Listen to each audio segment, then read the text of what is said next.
और यहाँ पर आपको अहम खबर देते चले, महकमा मौसमियात ने कराची में आज आंधी और गरज चमक के साथ हल्की बारिश का इम्कान जाहिर कर दिया। महकमा मौसमियात के मुताबिक कराची में समुद्री हवाएं बंद होने से शहर का मौसम आज गर्म रहेगा।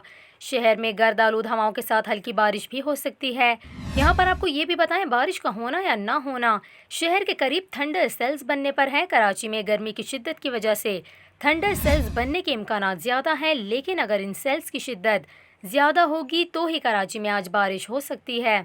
यहाँ पर आपको ये भी बताएं, महकमा मौसमियात के मुताबिक कराची का आज ज़्यादा से ज़्यादा दर्जा हरारत 35 से 37 डिग्री के दरमियान रहेगा।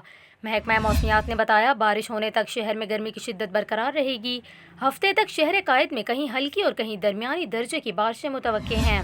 यहाँ पर आपको ये भी बताएं, गुज़िश्ता रोज़ कराची में प्री मानसून बारिशों के सिस्टम के तहत सुपर हाईवे गुलशन मेमार और इतराफ़ में गर्द आलूद हवाएं चलना शुरू हुई, जिससे मौसम इंतहाई खुशगवार हो गया। इसी दौरान नूरियाबाद, गुलिस्तान जौहर, नाजिमाबाद, यूनिवर्सिटी रोड और गिरदो नवाह में हल्की बारिश भी रिपोर्ट हुई।